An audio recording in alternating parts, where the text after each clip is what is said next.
C'est à l'épreuve de la désillusion seulement que, dans les faits, l'écart se creuse progressivement entre processus psychiques et événements extérieurs. L'objet d'amour est voué au rêve et rapporté à la réalité.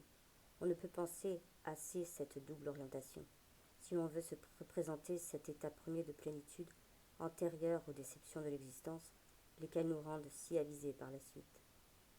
C'est à l'un de ces moments, à l'aube de la vie consciente, que se vit le complexe d'Oedipe, qu'il prend à l'insu de tous la dimension d'un fait accompli, le glissement au domaine de l'irréalisable, on aurait envie de dire, le passage de la clandestinité nocturne au grand jour, doit compter parmi les étapes de l'enfance qui ont le retentissement le plus fort sur toute l'existence ultérieure. Le contraste entre l'obscurité, à la faveur de laquelle il s'était pour ainsi dire réalisé tacitement, et la lumière crue du plein jour, dont il se trouve maintenant éclairé, doit causer à l'enfant, pris entre ses parents ou ses éducateurs, un bouleversement inexprimable.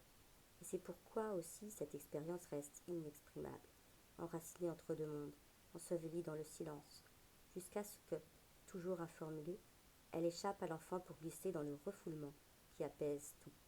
Cela d'autant plus tôt que les parents auront pris plus de soin à refouler ce par quoi ils sont passés aussi autrefois et qui est devenu ce dont on ne parle pas.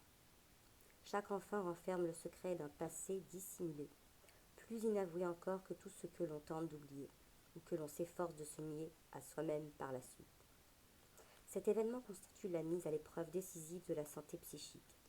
Tout ce qui va suivre se joue sur la possibilité de s'accorder les satisfactions secrètes, les premiers actes d'amour, l'étreinte décisive avec l'existence, et sur la possibilité malgré tout de remplacer ces bonheurs trop éphémères et d'adopter avec le temps une attitude plus conforme aux exigences du moi, en orientant son énergie vers l'adaptation au monde extérieur et à ses semblables. C'est à ce point que se décide la maladie ou la santé pour toute l'existence. Soit le sujet reste fixé au stade infantile au lieu de poursuivre son évolution vers l'âge adulte, soit cette expérience vécue au stade infantile le rend apte à surmonter toutes les épreuves ultérieures. Pourtant, même s'il a échappé à ces dangers, un homme ne voit pas échouer son rêve de toute puissance sans que le visage de son âme n'en garde l'empreinte de la résignation, de la soumission par raison, soumission à la condition humaine. Mais c'est ce qui nous apprend à comprendre le malade. Même si chez nous, semblable blessure refermée n'a laissé qu'une trace, une cicatrice, et non pas une plaie qui se rouvre constamment. Si chez les enfants, nous y avons été autrefois trop rarement attentifs, il faut dire que chez les petits-enfants, ce sont surtout les manifestations du corps qui sont intelligibles, alors que leur vie psychique reste encore à découvrir. De ce fait, nous avons tendance à minimiser leurs souffrances et leurs désirs archaïques. Il nous est d'autant plus facile, par contre-coup, d'exagérer chez l'adulte la peur démoniaque, bien que le démon, encore à l'œuvre, dans l'être en devenir, soit corrigé par la pensée pragmatique et logique. C'est-à-dire que ce que vit l'adulte est déjà secondaire, car dans l'état de pleine conscience, nous vivons comme au pied de gigantesques formations géologiques qui sont le résultat des premières poussées monstrueuses de l'écorce terrestre et qui ensuite, fragmentées et ordonnées, ont formé le relief que nous connaissons, contreforts rocheux, lacs, forêts et chemins. Seul celui qui s'est égaré dans le chaos de l'ère primaire, dans les glaciations primitives des massifs montagneux, en sait encore quelque chose, sans pouvoir le communiquer. Mais la qualité de l'éclairage que reçoit notre paysage à dimension humaine est encore entièrement déterminée par ces masses géantes, que le regard suit jusqu'à ce qu'elles aillent s'évanouir dans l'infini, semblables à des nuées qui ont l'inconsistance du rêve. Faire de l'idylle innocente ou de l'action utilitaire l'axe unique de son existence, c'est se faire illusion à soi-même. Vivre intensément notre existence secondaire, d'être conscient, c'est déjà vivre face au massif qui la domine et l'embrasse dans sa totalité. Ce que vous dites des deux moments d'émergence de la sexualité, spécifique de l'espèce humaine, vient aussi s'intégrer ici dans mon développement. La sexualité polymorphe, diversifiée en pulsions partielles qui ont pour source les zones érogènes, reflue avec le flot montant de la génitalité, où elle vient ensuite se recueillir, car elle n'a plus d'utilité que dans la jouissance préliminaire, comme de son côté, le primat du génital s'affirme déjà dans les sensations de la prime enfance.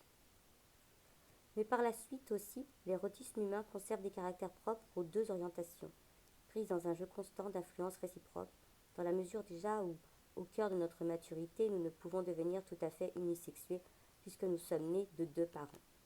À plus forte raison, cela ne frappera-t-il dans le domaine de l'inversion de l'homoérotisme, pour reprendre l'expression de Ferenczi à la place du terme d'homosexualité qui a fini par prendre une résonance atrocement vulgaire. Vous faites ressortir nettement plusieurs points. Elle n'est pas à mettre au rang des perversions, des déviations par rapport au but sexuel, par fixation à un stade infantile.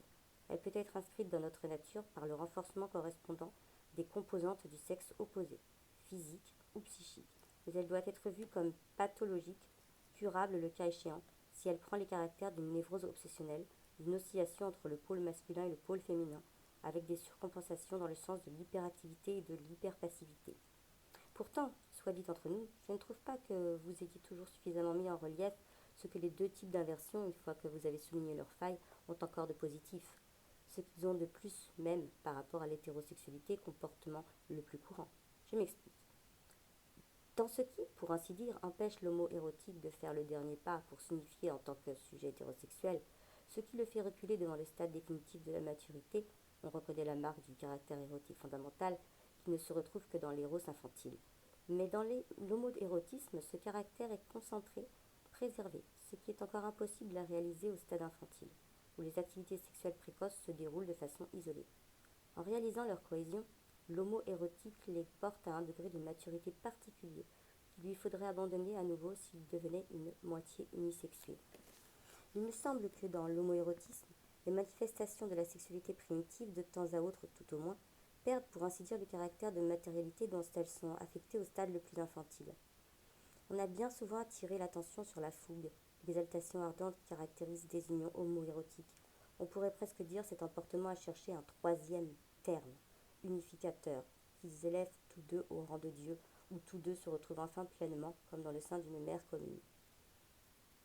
Remarquons au passage que ce trait caractérise aussi, à mes yeux, la nature véritable de ce qu'on appelle amitié, dont on a pu douter, avec quelques raisons, qu'elle puisse se nouer entre personnes de sexe opposé avant la vieillesse. Elle aussi se médiatise en un troisième terme, auquel les deux amis rapportent leur ferveur érotique. La relation d'amitié en arrive alors aisément à prendre un caractère passionnel suprapersonnel et s'en trouve dans une certaine mesure désincarné. D'une manière analogue, l'homoérotisme renferme un élément qui, disons, transcende la sensualité et en est dépouillé. Il ne s'agit pas d'une élévation du type de la sublimation, donc acquise par l'éducation du moi, mais au contraire d'un constituant premier. Lorsqu'on ne fait pas de cet élément l'instance décisive, lorsqu'au lieu de cela on s'efforce d'imiter dans une liaison sexuelle interpersonnelle la relation du couple hétérosexuel, on se dépouille de l'avantage que l'on avait sur elle. Vivre une expérience à certains égards extraordinaire, puisque s'y retrouve quelque chose de la prime enfance, à savoir le sentiment d'une totalité intacte, alliée à des aspirations du moi qui parallèlement se sont renforcées et affirment leur aptitude à se spiritualiser. Mais il faut dire en même temps qu'un danger d'une sorte particulière menace l'éros cosmogonique. Lors même que ses mérites et son raffinement sont le mieux compris et proclamés, car le vide de l'exaltation mystique ne peut manquer de le faire chanceler, alors c'est comme s'il n'était plus partie prenante d'aucune union sexuelle naturelle. Et c'est pourtant de son être, resté à l'universalité du stade infantile, qu'il tire la force de se consacrer à l'évolution de l'humanité, de s'adonner à des tâches plus concrètes. Son importance capitale pour toute civilisation qui exalte l'humain se retourne alors en délire, et le voici qui met en accusation la civilisation, méconnaît l'esprit, confond l'élan créateur qui a sa source dans l'infantile avec le stade adulte où il est parvenu. Il serait intéressant de considérer la manière dont l'amour hétérosexuel, lui aussi, lorsqu'il s'exprime dans toute sa puissance, arrive spontanément à sublimer sa pulsion, en fait par suite de l'idéalisation de son objet. Voici comment les choses se passent, me semble-t-il. La part de notre être qui est du sexe opposé, retirée des jeux de l'amour, se trouve transportée dans une sphère lointaine, transfigurée par le désir, dans la beauté de l'inaccessible, et jouit de ce bel érotisme, de cette beauté érotique en la projetant sur le partenaire. Certes, au prix d'une déception, lorsqu'on affronte dans le véritable combat amoureux l'objet imaginaire, déception à laquelle on échappe encore moins que l'homo érotique, lequel, au-delà de la relation où une personne est constituée en objet, recourt pour ainsi dire à son propre substrat fondamental. Pour la moitié de l'humanité, je veux dire la femme, ces difficultés se résolvent normalement d'elles-mêmes, par la grâce de la nature, car c'est elle, la femme, qui reçoit en don, dans la maternité, ce qui est aussi l'apanage du sexe masculin, en tant qu'elle est procréatrice, nourricière, guide, tutélaire. Et cela est d'autant plus marqué que s'attache par nature à la femme, contrairement à l'homme, le rôle de l'élément passif sur le plan tant biologique que psychique, puisque c'est seulement ainsi que la femme, dans sa spécificité, peut arriver au bonheur et à son plein épanouissement érotique.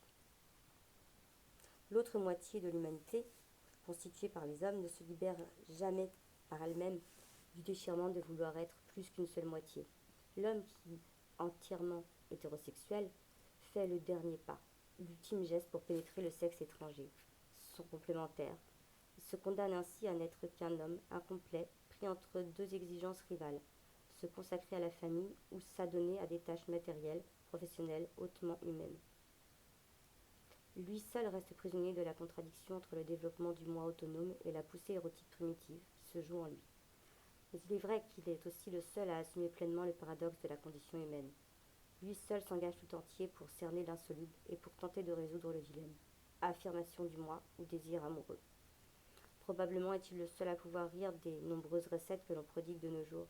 Pour expliquer les plus belles unions conjugales et amoureuses, on les sert accommodées à la sauce la plus relevée, celle du choix personnel que l'on fait en toute indépendance. C'est justement de cette manière, il le sait bien, que le goût pourrait lui en passer. L'homme et la femme, dans le couple humain, sont les seuls à faire l'expérience totale de l'amour, jusqu'au point où s'aboulit l'ultime pathos de la distance, où pour le meilleur et pour le pire, on est livré à la réalité de la relation de partenaires.